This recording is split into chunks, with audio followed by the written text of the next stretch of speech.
Hello and welcome to the Run As Well podcast with me, Rick Pearson. And me, Ben Hobson. Today we're talking with musician and activist Boff Whalley about the countryside, the draw of the wild, musical songwriting, everything. Totally Tubthumping. Yeah. That was a massive tune, wasn't it? Was that what it was called? Yeah, Tubthumping, yeah. I get knocked down, but I get up again. So, bit of history. Yeah. Boff was in Chumbawumba. That's right, yeah. That's it. I mean, that was the history. Yeah. Who were kind of, I've seen Wikipedia describe them as a anarcho folk punk band. Nice. So it's quite a specific genre, isn't it? But yeah. Some big tunes. And he's also a brilliant fell runner. Plays that side of him down. He's quite a humble guy, I think. And he's got a new play, These Hills Are Ours, that explores some issues of land ownership, the draw of the wild, all those kind of great things. So he's coming on later to give us a bit of a chat, which is good. Oh yeah, he was a great chat actually. Very interesting man. Has a lots of very sort of, when you meet principled people and you kind of, I mean, maybe it's just because his principles match with mine in terms of like a sense of need to claim a certain position when it comes to like how the outside world is regarded and enjoyed. Yeah. So we sort of are meeting in minds, but they're just someone who knows their own mind. It's always interesting to speak to someone who's like that. Agree. Yeah. A good voice in our world. Hey, look, some science to back up what you're talking about there, Ben. So the importance of green spaces. So a new study, which was published in the Journal of Occupational and Environmental Research, looked at the connection between frequently visiting green spaces and improved mental and physical health. Oh. And it found that those who made 3 or more visits per week were a third less likely to take mental health medication, 56% less likely to use blood pressure drugs, and 26% less likely to need medication for asthma. Among the poorest, who tend to have the least access to green spaces, the benefits were amplified. So be sure to high-five the next tree you see. See, this is it. This is why we need to just allow people to walk freely across this green and pleasant land. Exactly, yeah. And everyone will feel better. Exactly. Well, I reckon we should get Boff on. Let's talk to him. Guest of the week, here in the studio. Guest of the week, sometimes on the phone. Could be an athlete, could be a physio, or a complete unknown. So our guest this week is a fell runner, musician and activist whose play These Hills Are Ours explores land ownership and why we're drawn to wild places. So Boff Whalley, welcome to the Run As Well podcast. Yeah, good to be here. Thanks very much for inviting me. Well, I think your running CV is absolutely amazing, but can we start at the beginning? Like, why did you start running? The first run I ever did was the Pony British Marathon in Bolton in 1981. And I was either still at school or just left school, and it just looked like absolute fun because nobody had ever done one before. And I did it, and I got round, and I didn't think it was as much fun as I thought it was going to be. So I stopped for about, 6 or 7 years. And then I went to watch a fell race, and even on a kind of wet Tuesday evening in the Yorkshire Dales watching a fell race, I just thought, this is what I want to do. This looks great fun. I'll have a go at this. And once I'd done it once, I was absolutely hooked. Was it a regular thing then, where you just constantly every weekend, that was what your main aim in life was? Yeah, basically.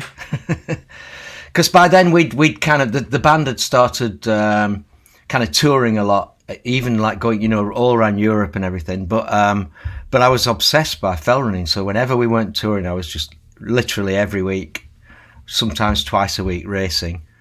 And then when we went off on tour, every morning I'd just get up and try and find a river, a bank, or a hill or a forest or something to run in.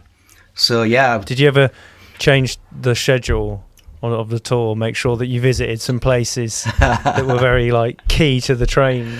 No, but one of the things that happened is we kind of got to a point where should we have travel around in minibuses and stay in hotels, or should we travel around in tour buses where you sleep on the tour bus? And of course I realised that if you sleep on a tour bus, then you've got the entire day free the following day. You travel overnight while you're asleep, and then you get up in the morning, you you can go running for however long you want, especially in places like Switzerland and Austria and Italy, where you literally wake up, everyone's fast asleep, and you run up and down a mountain, and you don't have to do anything till sound check at 4:00. So I would always argue for tour buses. No, we want a tour bus. Who cares? No one who cares about washing and showers. I think you've really tapped into a secret way of becoming getting all the running in you need to want to do, and then just sort of have a background hobby, band, whatever you want it to do that can get you to these nice places. Yeah, absolutely. That's how it works. Yeah. Do you have a favourite place to run? If you think your kind of maybe where you started off, or just your favourite route. Where I love to run, I love running in kind of Lancashire, Yorkshire, Peak District areas where you can feel like you're in the middle of nowhere, but there are lots of signs of kind of old industry, old mills and broken down millworks, and so you feel like you're part of this kind of continuing history of how people have tried to deal with the land and with the landscape. It's not just completely remote. I wouldn't really be happy running across, you see these great pictures of American ultra runners running across kind of Californian deserts, and I always think, nah, not for me. I like a good dry stone wall and 5-bar gate. Oh yeah, Signs of life. Yeah. Some sheep. Yeah. You've got to have some sort of friendly animals on route. Absolutely, sort of like dead carcasses sort of drying out in the sun. I guess the other thing that you've been really involved with is activism, which I guess is a broad term. But do you feel like in some ways running is an expression of freedom? Yeah, absolutely. I do. Yeah.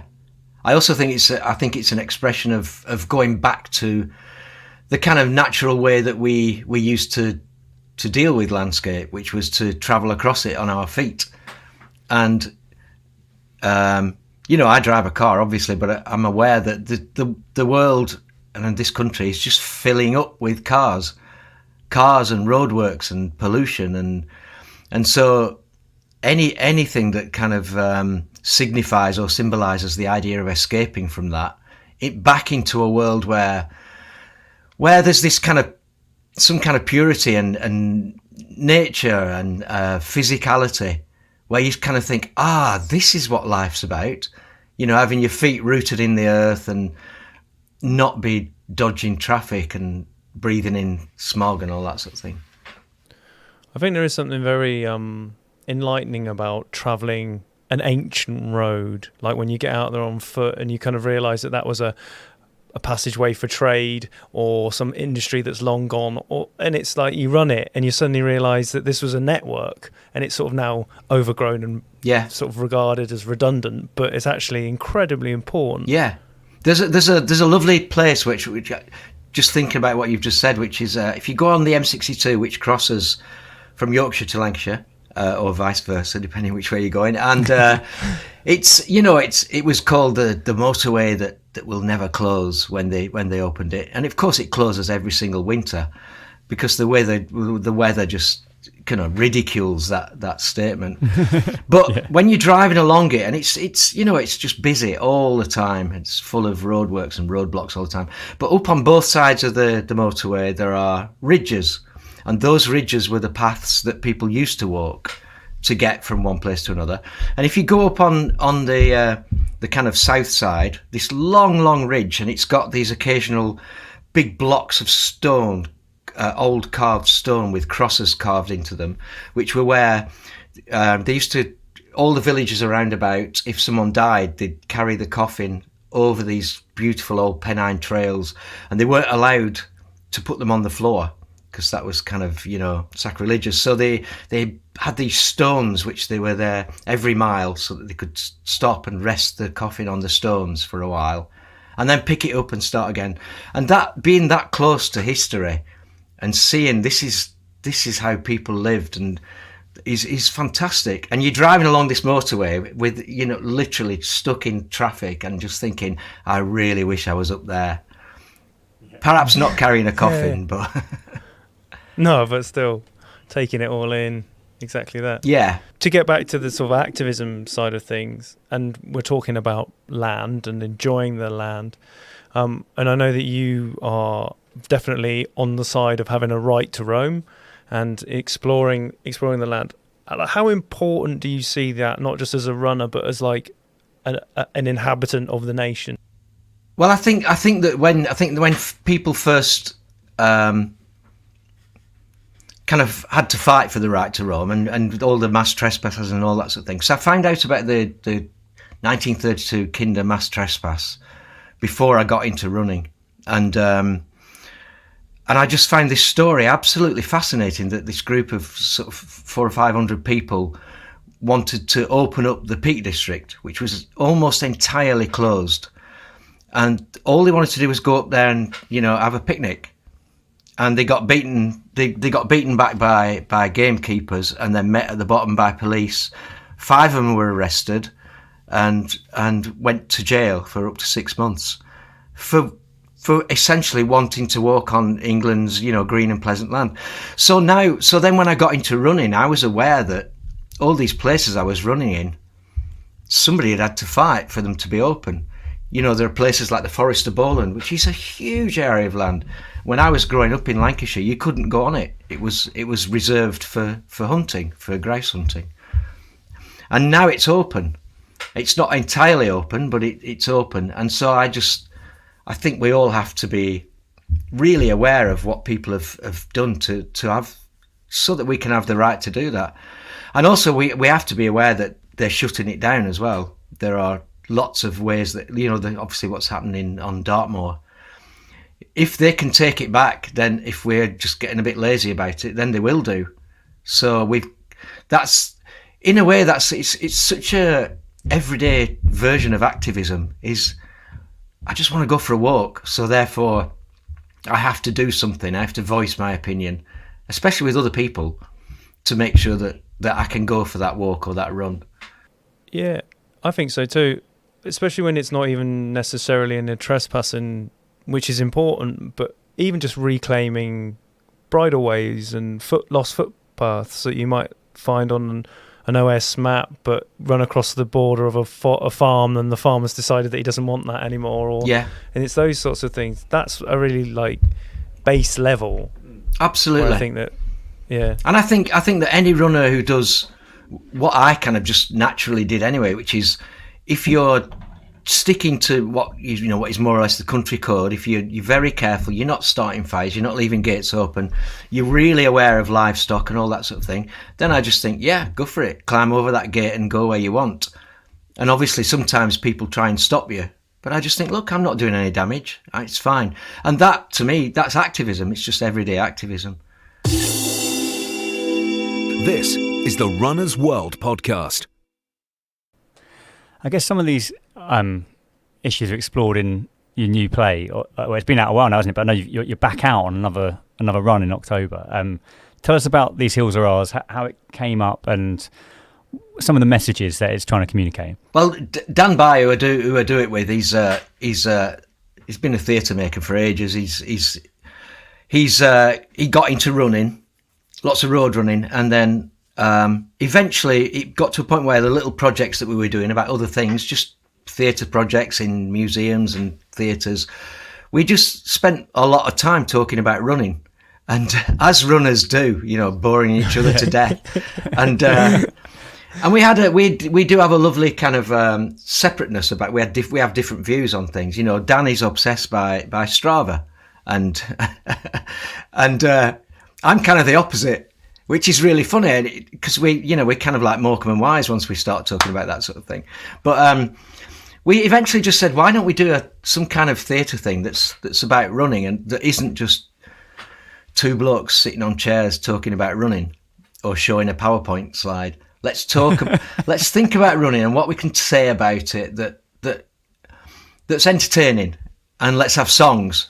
Even just the idea of having to write 7 or 8 songs about running, which kind of detail a kind of narrative about when you go running and why, and setting off and getting so knackered that you can barely move, or all those things. I just thought, great, the chance to write songs about running. No one, the idea. I was waiting for someone to all my life to commission me to do that, and so Dan just said, "Yeah, well, do it then." Yeah, and it was great because we were just like, right, what we just got big pieces of paper, right? What can we say about running that isn't just, hey, running's good, isn't it? What time did you do for your 10K? So we came up with all these beautiful kind of ideas that we always talk about, which is about escape, about escaping class, about pollution, about digital technology. Yeah, and obviously about land access and land rights and who owns the land that we run on. I think it's Rick actually is the songwriter of this podcast duo, and he's penned a few songs about running. Really, excellent. They're slightly tongue in cheek, rather than a marathon concept album, Boff. I'll send you the link. I like that. That sounds great. Yeah. So you like this one.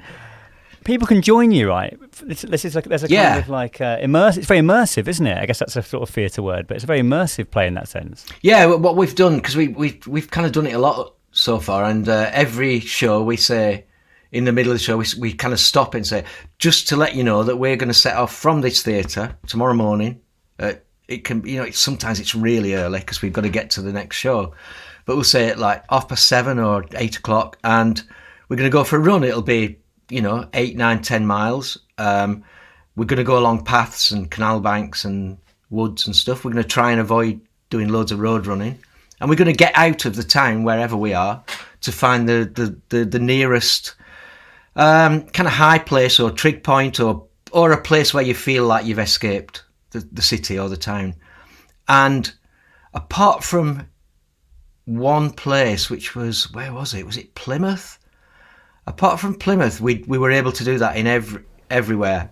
I think it was Plymouth where we couldn't get out of the town without doing like 25 miles. But in most places, and it's great because you meet people and you say, just meet us there tomorrow morning, and there's always someone there, and sometimes quite a few people. We've had up to like 16 or 17 people, and you say, all right, we've got this route planned. Why don't you show us your route? You're from round here. You've probably got a better idea. And they're really happy. Like, oh yeah, let's go this way instead. This is much nicer. And so it's great. We learn about the area, and we just chat with the people who come along, and it's just part of the show. We touched upon touring and how you get running and fit it in around being different places, but when you were recording with Chumbawumba and you were doing all of those big shows, and was a creative side channeled in through the running, or was it just something you kept separate? Well, the running has always been, even, I really realised it during lockdown, but all the time I'm kind of reminding myself that the running for me it's the space away from work. And because of the work I do is so disjointed, I'm working with so many different groups and so many different ideas all the time, that it's really easy to just forget to go for a run and think, I'm too busy. And as soon as I do that, I realise, I know I've done that. I think, no, you need that space in your life just to kind of get away from all that. Oh, I should be doing this. I'm meant to send an email to these. But having said that, whenever I do go running, I'm coming up with ideas for songs or for, I just can't help it. It's just there. And it's really, it's a lovely space to be able to think about those sort of things. I can think about certain runs where I think, that's where the title for that song came, or that's where I came up with a rhyme for that. Yeah, so it's great for that. Is it sometimes directly influenced? Might there be you see something on the trail and you suddenly go, that's interesting, and then a sort of little rhyme starts creeping in, and you got a verse next? I'd love to say yes, but I can't think of an example of that, actually. No, it's mainly thinking, okay, I already have an idea for what we've all agreed that we're going to write a song about, how to approach it, and then just running along and thinking, maybe try this. And for a while I had, because I'm part of a choir as well, which is like a big sort of 50 or 60 voice choir, and everything we sing is a cappella, so there's no instruments. So going running is fantastic for that, because I can just think of ideas or melodies or hook lines and not have to think, I wish I had a guitar or a piano. So I just think, it's a nice tune, that. So, and that's really useful. In terms of the environmental impact of running, I think that's something that's come into the mainstream a little bit more, and I know that's an area that you're passionate about as well. What efforts do you make personally, and what kind of messages would you like to sort of share with other runners about trying to become more eco-friendly? I'd say read Damien Hall's book, and I think a lot of what Damien says is brilliant. He came to one of the shows actually, and came for a run with us the following morning, and it's one of those things where you think, oh, this is really nice. Damien's coming, and that's really nice, and it's like, oh shit, he's going to come for the run with us in the morning. He probably thinks we're going to do about 45 miles at his pace. So we're like, you do realise we're only going to do about 8 miles and it's going to be really slow. He's like, yeah, it's fine. But he's really entertaining, and I think it's great. I think his passion for it all is really great. I think where the one bit where me and his ideas in terms of environmental running aren't exactly the same is I'd kind of encourage runners not to think that everything boils down to yourself. It's not all about your running shoes and your running miles, petrol miles. There's a big element of activism, which is don't just think all this is my responsibility and I'm feeling guilty because I haven't, because I want to buy that bottle of water because I'm really thirsty, but it's plastic, so I'm not going to buy it. I think don't necessarily beat yourself up about those things. Just get the ideas in, and then to me it's more about talking to people and realizing that the people who are really messing up the planet are corporations and governments and military. They're doing far more damage than we as runners will ever do, and I think that's really important for runners to know. Don't just take it all on yourself and think, oh, I must be doing something. It is important to do something, but also read about what the parties that you're voting for are doing for the environment, and call them on it and write them and say, hang on, you just stuff at the moment about the polluting of the seas and the rivers.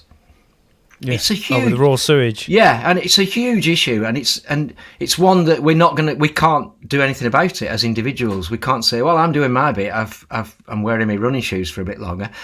People have to be, making a big noise about it. Otherwise, they're just going to carry on doing it. Boff, thank you so much for your time and coming on the Runners World podcast. Thank you. It's great to talk to you about trail running, activism. If people want to find out more about these hills are ours, where can they go? Go to Dan Bye's website, which is probably danielbye.com or something like that. Daniel Bye is BYE. Because he's a lot more savvy on keeping up to date with everything. He puts the dates on there and he announces where we're going and all that sort of thing. Well, thank you again. Absolute pleasure to have you on, and we really appreciate your time coming on to talk to us. Yeah, thanks very much. Yeah, I enjoyed that. Boff, thank you. Cheers. See you later. So that brings us to the end of this week's Runners World podcast. Huge thanks to Boff Whalley and to you, of course, for listening. You can, of course, still subscribe to 3 issues of Runners World. Head to runnersworld.com/UK/podcast offer to get this exclusive listener offer, even though it's been exclusive for like 4 years, but it's still an exclusive offer because it's that offer. Even better, make sure you subscribe to this podcast. It's out every Tuesday. It's great. There's, go on to Apple Podcast and leave a really lovely review once you've listened. Yeah. That's good, isn't it? Yeah. You'll hear from us again next week.